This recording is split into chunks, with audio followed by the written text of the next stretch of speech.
नमस्कार, मैं योगेश वर्मा परिवर्तन वेब न्यूज़ पोर्टल में आप सभी का स्वागत है। और इस समय हम मौजूद हैं घरोंडा की अटल किसान मजदूर कैंटीन में। जी हाँ, आज हमारे यहाँ के माननीय जो सांसद हैं संजय भाटिया जी, वो आज घरोंडा मंडी में पहुँचे और इसका इनॉग्रेशन किया।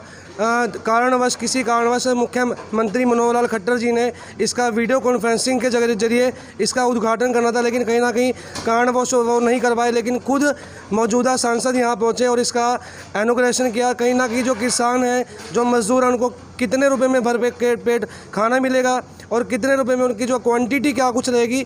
तो यहाँ ग्रामीण आजीविका मिशन के तहत जो हमारी महिलाएं हैं, जो हमारी महिला शक्ति है, वो यहाँ पर अपनी सेवाएं कर रही हैं। किस प्रकार का उनका प्लान है, क्या कुछ चार्ट रहेगा, क्या कुछ मेनू रहेगा, पूरी जानकारी हम लेते हैं। जी मैम, क्या नाम है?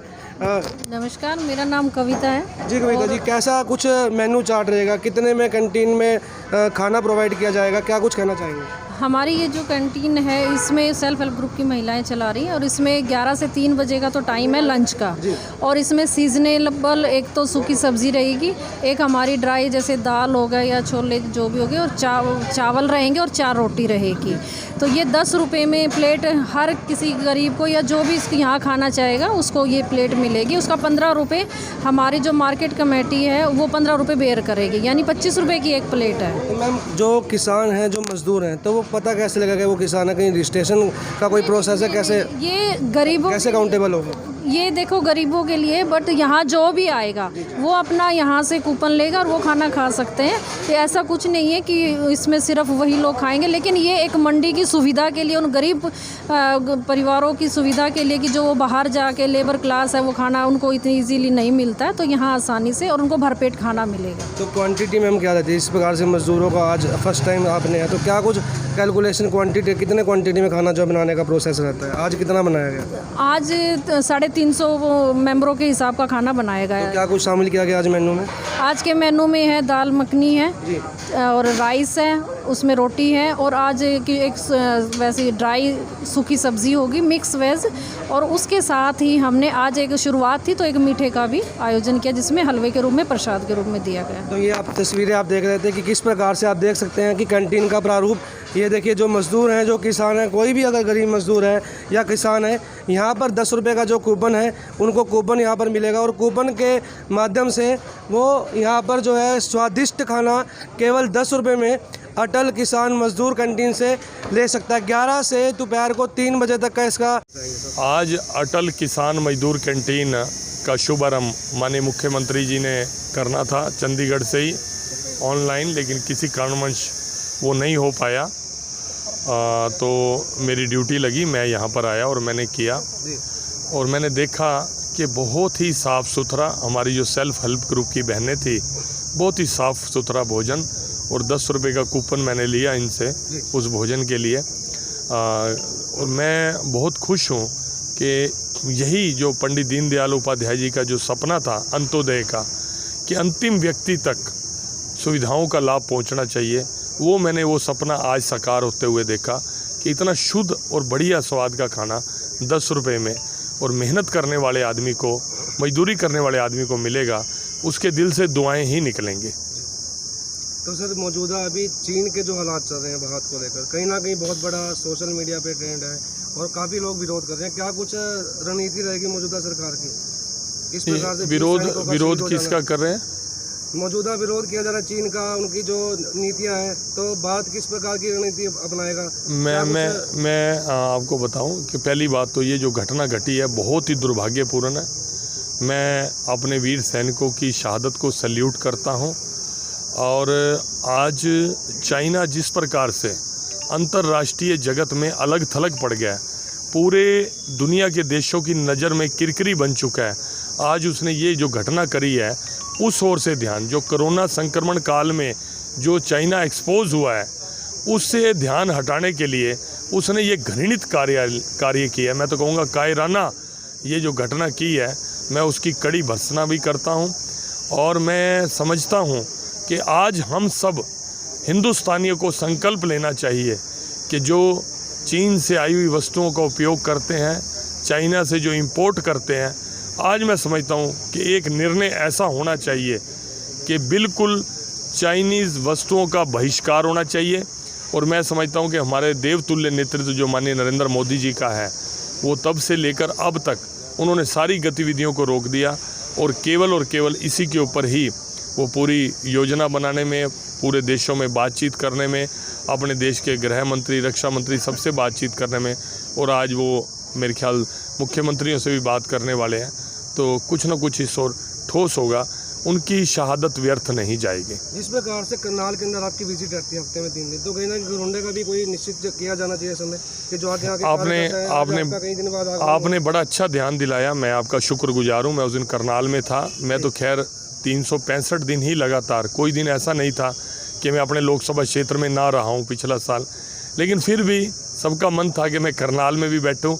उस दिन पत्रकार वार्ता में किसी पत्रकार ने सवाल किया, तो मैंने कहा जी मैं तो, आप मेरी day to day social media के ऊपर सारी एक्टिविटी देख सकते हैं। कोई एक दिन भी ऐसा नहीं पूरे 1 वर्ष में कि मैं अपनी करनाल लोकसभा में ना रहा हूँ, क्योंकि पानीपत भी करनाल लोकसभा क्षेत्र में ही आता है और करनाल के काफ़ी लोग पानीपत आते हैं।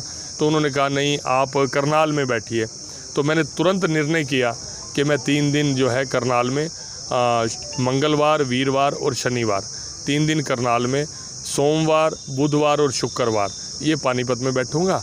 तो लेकिन आज मैं यहाँ पर आया तो जैसे आपने कहा, एक और मेरे पत्रकार बंधु ने भी कहा कि आप घरोंडा में भी समय रखिए, तो मेरे ये सारे कार्यकर्ता, सुदर्शन जी, जगदीश राणा जी, राजकुमार पालीवाल जी, जैन साहब, रमेश बैरागी जी, ये सब कार्यकर्ता मेरे साथ हैं। तो इनसे सलाह करके इन्होंने मुझे कहा कि आप शनिवार को आप यहाँ दिन रखें।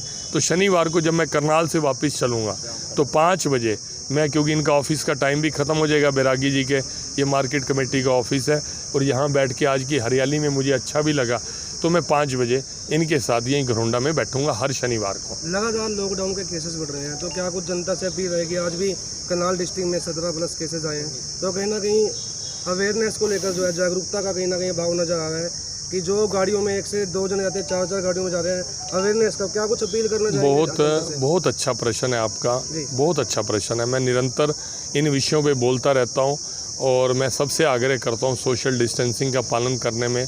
और मैं देखता हूँ कि सोशल मीडिया पर सबसे ज़्यादा क्रिटिसिज्म भी संजय भाटिया का होता है कि सोशल डिस्टेंसिंग का ध्यान सांसद जी नहीं रख रहे, लेकिन मैं उसको बड़ा पॉजिटिव वे में लेता हूँ। मैं सोचता हूँ कि मेरे करनाल लोकसभा क्षेत्र के मेरे चाहने वाले उस कड़वी आलोचना इसलिए कर रहे हैं कि वो संजय भाटिया से प्यार करते हैं। वो चाहते हैं कि हमारे संजय भाटिया जो है स्वस्थ रहें। पहले तो मैं उनको सल्यूट करता हूँ और उनका धन्यवाद करता हूँ कि वो मेरी इतनी चिंता करते हैं। मैं ये हमेशा कहता हूँ कि केवल और केवल कोरोना संक्रमण से बचने का एक ही तरीका है, 2 गज की दूरी, फेस कवर, सैनिटाइज़र, इस चीज़ों को आप अपनाइए। और ये 2020 में हमें कोरोना के साथ ही रहना पड़ेगा। जो केस बढ़ते जा रहे हैं, लॉकडाउन पीरियड जब लॉकडाउन 4 था तब तक केसेस इतनी तेज़ी से नहीं बढ़ रहे थे।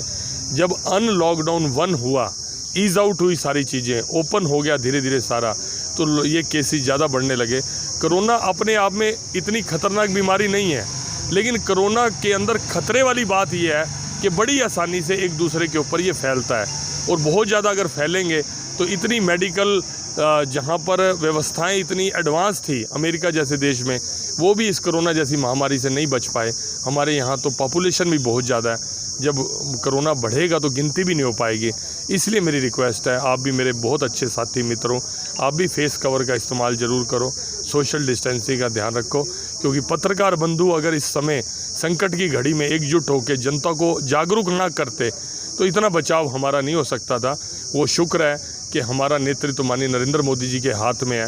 ये शुक्र है कि संकट की घड़ी में हिंदुस्तानी एकजुट होकर अपने डिफरेंसेस को भी भूलकर समाज की रक्षा के लिए आगे खड़े हो जाते हैं, चाहे वो डॉक्टर्स हों, पैरामेडिकल स्टाफ हों, चाहे सफाई कर्मी हो, चाहे पुलिस कर्मी हो, चाहे आप जैसे मेरे भाई मीडिया कर्मी हो।